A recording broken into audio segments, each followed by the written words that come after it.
शिवसेना विरुद्ध राष्ट्रवादी काँग्रेस हा वाद सर्वांनाच परिचित आहे। स्थानिक पातळीवरती बोलायचं झालं तर या दोन्ही पक्षाचे नेते हे कायमच एकमेकांवरती कुरघोडा करत आले। मात्र 2019 मध्ये महाविकास आघाडीचं सरकार स्थापन झालं आणि ही दोन ध्रुव राज्य पातळीवरती एकमेकांच्या जवळ आली। पण असं असलं तरी त्यांच्या कार्यकर्त्यांनी कधीही एकमेकांशी जुळवून घेतलेलं नाहीये, मग ते मवियाच्या काळात असो किंवा महायुतीच्या काळात। म्हणजे बघा ना, महायुती सरकारच्या दुसऱ्या कार्यकाळात रायगडचं पालकमंत्री पद हे राष्ट्रवादी काँग्रेसच्या आदिती तटकरे यांना देण्यात आल्यानंतर शिवसेनेच्या भरत गोगावले आणि महेंद्र थोरवेंनी तांडव सुरू केलेला। त्यामुळे अवघ्या 24 तासात रायगडच्या पालकमंत्री पदाला स्थगिती द्यावी लागली। पण आता तटकरेंनी देखील रायगडमधील शिवसेनेच्या आमदारांना घेरण्याची पूर्ण मोर्चे बांधणी केली। पण ती कशी, तटकरेंनी नेमकं काय केलंय, चला तर हे जाणून घेऊयात आजच्या या व्हिडिओच्या माध्यमातून। नमस्कार, मी पद्मजा आणि तुम्ही पाहताय महाराष्ट्र भूमी। खरं तर सुनील तटकरे आणि भरत गोगावले हा वाद फार जुना आहे, मात्र त्याच्या खोलात जाण्याची गरज नाहीये, त्यामुळे थेट मुद्द्यावरती येऊया। राष्ट्रवादी काँग्रेस पक्ष महायुतीत आल्यानंतर तटकरे आणि गोगावलेंनी काही काळासाठी एकमेकांशी जुळवून घेतलेलं होतं। लोकसभा निवडणुकीत देखील भरत गोगावलेंनी तटकरेंचं काम केलेलं। महाड मतदारसंघातून तटकरेंना 3616 मतांची आघाडी होती। मात्र विधानसभा निवडणुकीच्या काळात तटकरे आणि गोगावलेंमध्ये पुन्हा वाद झाल्याचं दिसलं। त्यावेळी गोगावले म्हणाले होते की तटकरेंनी शिवसेनेच्या आमदारांविरोधात काम केलंय। तसंच पुढे रायगडचं पालकमंत्री पद राष्ट्रवादीच्या आदिती तटकरेंना गेल्यानंतर या वादामध्ये आणखीनच भर पडली। त्यामुळे अवघ्या 24 तासात रायगडचं पालकमंत्री पद आदिती तटकरेंकडून काढण्यात आलं। मात्र आता सुनील तटकरे चांगलेच ऍक्टिव्ह झालेत। त्यांनी रायगडमधील शिवसेनेच्या आमदारांच्या मतदारसंघात फिल्डिंग लावण्यास सुरुवात केली। तर पहिला क्रमांक हा भरत गोगावलेंचा आहे। 2022 साली शिवसेनेत पडलेल्या फुटीनंतर महाडमध्ये भरत गोगावलेंना पर्याय कोण हा प्रश्न त्यावेळी उपस्थित करण्यात आला होता। त्यानंतर अवघ्या महिन्याभरातच त्याचं उत्तर मिळालं।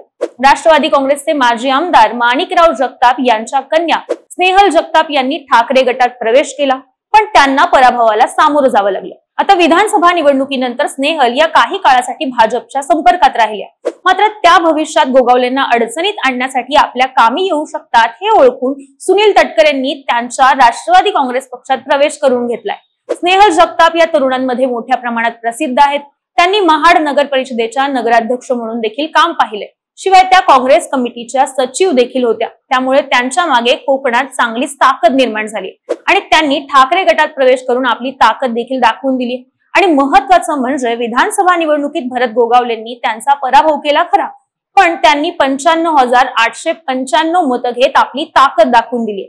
2009 पासून एखाद्या विरोधकाने गोगावलेंविरोधात घेतलेली ही सर्वात जास्त मतं आहेत आणि त्यावरून दिसतंय की त्या भविष्यात नक्कीच गोगावलेंना पर्याय उभा करू शकतात। त्यानंतर दुसरा क्रमांक हा महेंद्र थोरवेंचा लागतोय।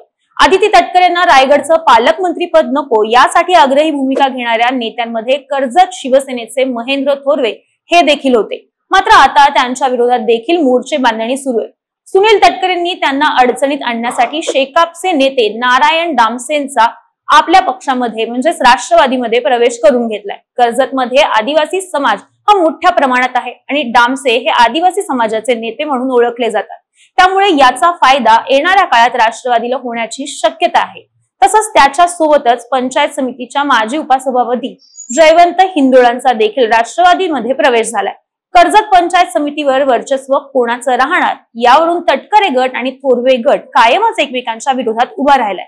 पण आता 10 वर्ष उपसभापती राहिलेल्या हिंदोळांचा राष्ट्रवादी प्रवेश करून घेत तटकरेंनी एक प्रकारे थोरवेंना मात दिलीये। तर या विधानसभेत दुसऱ्या क्रमांकावर राहणारे अपक्ष उमेदवार सुधाकर घारे हे देखील एप्रिलच्या पहिल्या आठवड्यात राष्ट्रवादीत प्रवेश करणार असल्याचं सांगितलं जातंय।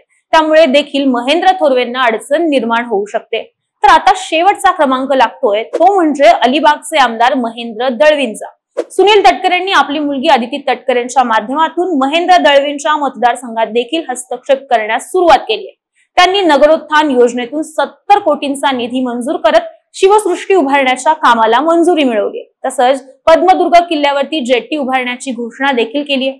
यातून तटकरे हे दळवींच्या मतदारसंघात हस्तक्षेप करून आपल्या पक्षाला मजबूत करण्याचं काम करतायत। आता येत्या काही दिवसात तटकरे हे अलिबागमधील एका मोठ्या नेत्याचा राष्ट्रवादी काँग्रेस पक्षात प्रवेश घडवून आणण्याची देखील माहिती समोर आली आहे, पण त्या नेत्याचं नाव अद्यापही काही समोर आलेलं नाही। तर आता या सगळ्यावरती तुम्हाला काय वाटतंय? सुनील तटकरे खेळत असलेला डाव ते साध्य करू शकतील का? भरत गोगावले, महेंद्र थोरवे आणि महेंद्र दळवींना रोखणं त्यांना शक्य होणार आहे का? याबद्दलच्या तुमच्या प्रतिक्रिया कमेंट्सच्या माध्यमातून आम्हाला नक्की कळवा. धन्यवाद.